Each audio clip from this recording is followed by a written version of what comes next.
If you're watching this right now, don't scroll, because what happened to this woman will break your heart, and what that man did next will restore your faith in humanity. So before we start, make sure you hit the like button and subscribe to the channel, because this is one story you'll never forget. It was past midnight. The city was quiet except for the soft hum of rain hitting the empty streets. Inside a dimly lit alley, a woman in a torn designer suit lay against a brick wall, trembling. Her mascara had run down her cheeks, her shoes were gone, and her voice cracked as she whispered, "Please, don't hurt me. I can't walk." Her name was Alyssa Grant, one of the youngest and most powerful CEOs in the city, a woman known for her strength, ambition, and the empire she built from nothing. But at that moment, none of that mattered. The confident, unshakable CEO was now vulnerable, frightened, and alone. Her car had been hijacked. The men who chased her wanted her company's security drive, something she had refused to hand over. In the chaos, she fell and twisted her leg badly. Now, she couldn't even stand. Just as one of the men stepped closer, ready to grab her, a voice thundered from behind. "Leave her alone." A tall man emerged from the shadows, Daniel, a single dad who worked the night shift as a delivery driver. His clothes were soaked, his hair messy, but his eyes were fierce. The men laughed at him at first, until Daniel stepped forward without hesitation, swinging the metal bar from his bike lock. The fight was quick but brutal. By the time it was over, the men ran off into the darkness, leaving Daniel bruised but standing. Alyssa tried to crawl backward, fear still trembling in her voice. "Please. I don't have anything, just let me go." But Daniel simply knelt down beside her. "You're safe now," he said softly. "I'm not here to hurt you. Let's get you out of here." He carefully helped her into his old van, wrapped his jacket around her shoulders, and took her to the small apartment he shared with his daughter, Lily. The place was nothing fancy, a tiny kitchen, a couch that doubled as a bed, but it was warm and safe. When Lily woke up and saw Alyssa lying on the couch, she blinked sleepily. "Daddy, who is she?" Daniel smiled gently. "Someone who needs our help." For the next few days, Alyssa stayed with them while her injury healed.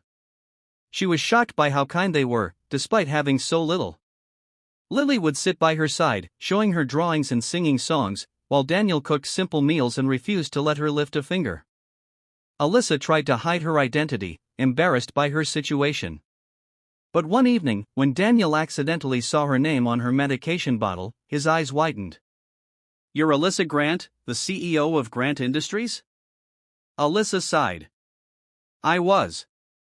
Until the board decided I wasn't fit to lead anymore." She explained how, after a hostile takeover attempt, her own company had turned against her. The men who attacked her that night were hired to scare her into signing away her shares. She had escaped, but lost everything in the process. Daniel listened quietly, then said something that made her freeze. "You might have lost your title, Alyssa. But you didn't lose yourself." Those words echoed in her mind long after he said them. She had spent years believing that power and wealth defined her. But here, in this small apartment with a man who had nothing but still shared everything, she began to see life differently. Over the next weeks, Alyssa became part of their world. She helped Lily with schoolwork, learned to cook simple meals, and even helped Daniel fix his old van. Slowly, her laughter returned.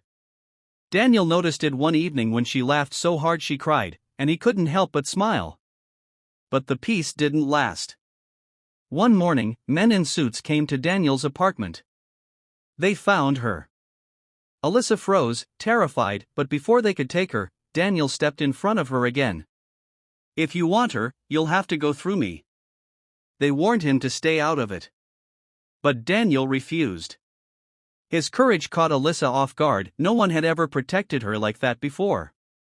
In that moment, she realized she couldn't keep running. She had to face them.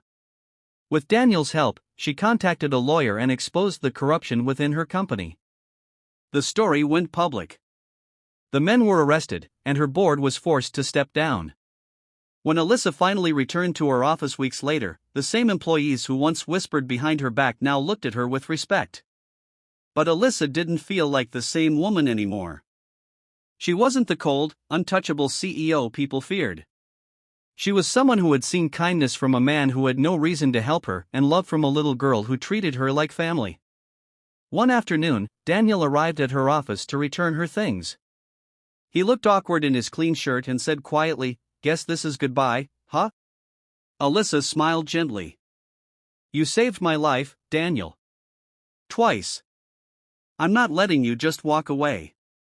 She walked slowly, still recovering, to him and handed him a folder. Inside was a business proposal. "I want to start something new. A foundation that helps people rebuild their lives after trauma. And I want you to help me run it." Daniel blinked in disbelief. "Me? I'm just a delivery guy." Alyssa shook her head. "No, you're the man who stood up for a stranger in the dark. That's leadership." Months later, their foundation became a success. Alyssa handled the operations, Daniel oversaw outreach, and little Lily became the heart of it all, drawing pictures for every survivor they helped. One evening, as the sun set behind the city skyline, Alyssa looked out the window of their new office and whispered, "I thought I'd lost everything. But that night, I found what really mattered." Daniel smiled beside her. "Sometimes life breaks you, just to rebuild you better." And in that quiet, golden moment, two broken souls who once had nothing realized they had everything they truly needed.